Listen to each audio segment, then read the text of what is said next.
सोमनाथ मंदिर, राम जन्मभूमि, कृष्ण जन्मभूमि, काशी विश्वनाथ, ये कुछ ऐसे मंदिरों के नाम हैं जिन्हें आपने बहुतायत सुना है और आप इन मंदिरों के इतिहास के बारे में जानते हैं। कैसे विदेशी आक्रांताओं ने भारत पर आक्रमण कर हिंदू संस्कृति पर हमला किया और धर्म की आड़ लेकर इन मंदिरों को तोड़ा और फिर वहां मस्जिदें बनवाई।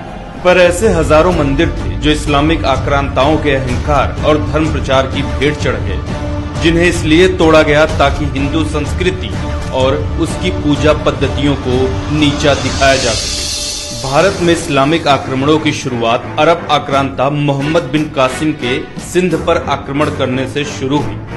710 ईस्वी में सिंध के राजा दाहिर को हराकर उसने इस्लामिक आक्रांताओं के लिए भारत के रास्ते खोल दिए थे। मोहम्मद बिन कासिम की सिंध पर फतह के बाद इस्लामिक लुटेरे और आक्रमणकारियों का एक लंबा इतिहास है, जिन्होंने हिंदू, बौद्ध, जैन धर्मस्थलों को तोड़ा और कुछ पर मस्जिदें भी बनाई। महमूद गजनी के सोमनाथ पर हमला कर पवित्र ज्योतिर्लिंग को तोड़ने का इतिहास हम सब जानते हैं। कहा जाता है कि महमूद सिर्फ धन दौलत लूटने हिंदुस्तान आया था, पर अगर उसका उद्देश्य सिर्फ लूटपाट होता तो पुजारियों के आग्रह के बावजूद ज्योतिर्लिंग को नहीं तोड़ता। महमूद गजनी के बाद दिल्ली सल्तनत का इतिहास पवित्र हिंदू मंदिरों को तोड़कर उन पर मस्जिदें बनवाने को लेकर भरा पड़ा है। कुतुबुद्दीन ऐबक ने दिल्ली की पहली मस्जिद कुव्वत अल इस्लाम का निर्माण 27 मंदिरों को तोड़कर उनकी सामग्री से करवाया। कुतुब मीनार पर मौजूद शिलालेख में इसका जिक्र साफ साफ किया गया है। सन 1290 से 1320 तक खिलजी वंश का शासन हुआ। अलाउद्दीन खिलजी के सेनापति मलिक काफूर ने दक्षिण भारत के होयसला राज्य पर आक्रमण कर वहां के सभी मंदिरों को तोड़ डाला। सन 1335 से 1378 के बीच मदुरै सल्तनत के सुल्तान गयासुद्दीन मोहम्मद दंगहिनी के अत्याचारों का वर्णन मोरक्की यात्री इब्ने बतूता ने किया, जिसमें उसने बताया कि सुल्तान कैसे मंदिरों को तोड़ता और हिंदू पुजारियों को भालों पर लटकाकर मरने के लिए छोड़ देता। सन 1321 से 1394 के बीच फिरोज शाह तुगलक ने पुरी के जगन्नाथ मंदिर और कांगड़ा देवी मंदिर को नुकसान पहुंचाया।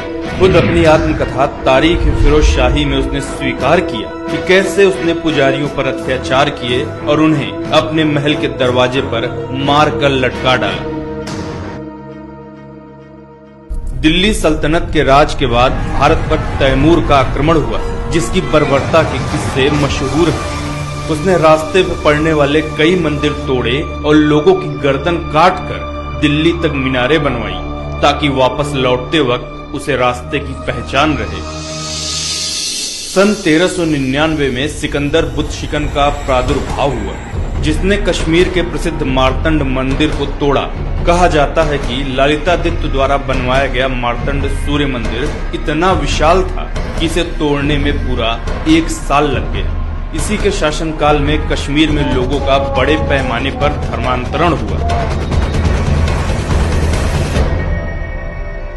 सन 1451 से शुरू हुए लोधी वंश में भी मंदिरों को तोड़ने का काम बदस्तूर जारी रहा। तारीख दाऊदी के अनुसार सिकंदर लोधी के शासनकाल में मथुरा के सभी तीर्थों को तोड़ दिया गया। पूरे मथुरा क्षेत्र में कोई अपना सर नहीं मुड़ा सकता था और दाढ़ी नहीं कटा सकता था। मुगल काल में राम जन्मभूमि विध्वंस से शुरू हुई मंदिरों को तोड़ने की प्रथा मुगल काल के हर शासक के वक्त में जारी रही।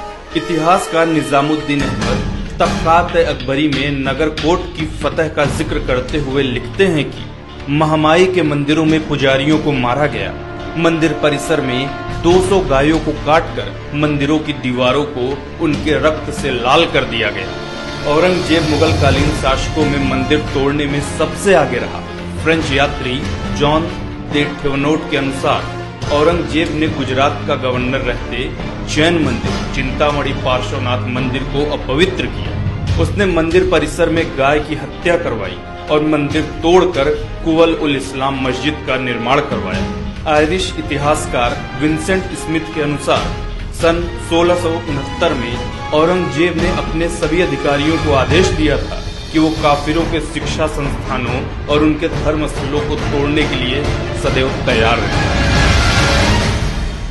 इतिहासकार सीके करीम के अनुसार टीपू सुल्तान ने अपने शासनकाल में हिंदू मंदिरों को तोड़ डालने का आदेश दिया था। ऐसे हजारों मंदिर थे जो इस्लामिक आक्रांताओं या मुस्लिम शासकों द्वारा या उनके शासनकाल में तोड़े गए। क्या वजह थी इन मंदिरों को तोड़ने की? अगर आक्रमण का मकसद लूटपाट था तो सोमनाथ विजय के बाद ज्योतिर्लिंग के 3 टुकड़े क्यों किए गए? अगर आक्रमण का उद्देश्य शासन के लिए राज्य जीतना था तो अयोध्या विजय के बाद जन्मभूमि विध्वंस क्यों कराया गया? अगर आक्रमण का उद्देश्य धर्म प्रचार था तो दिल्ली में पहली मस्जिद बनवाने के लिए 27 हिंदू मंदिरों को क्यों तोड़ा गया? इन सभी उदाहरणों से सहज ही कहा जा सकता है कि इन आक्रमणकारियों के उद्देश्यों में सबसे अहम तौर पर हिंदू सभ्यता और संस्कृति को भ्रष्ट करना शामिल था। मंदिरों को तोड़कर उन्हें अपवित्र कर, पुजारियों को मारकर वे अपनी श्रेष्ठता साबित करना चाहते थे। वे साबित करना चाहते थे कि उनका धर्म बलवान है और हिंदू धर्म कमजोर है। वर्षों बाद आजाद भारत में पहली बार राम जन्मभूमि पर होने जा रहा फैसला इन ऐतिहासिक भूलों को सुधारने की तरफ एक कदम हो सकता है। अपनी सत्ता और ताकत के गुरूर में जिन शासकों ने भारतीय सनातन संस्कृति को बर्बाद करने में कोई कसर नहीं छोड़ी थी, इन मंदिरों का पुनरुद्धार उस पुरातन संस्कृति को सहेजने की तरफ एक छोटा परंतु महत्वपूर्ण कदम साबित होगा।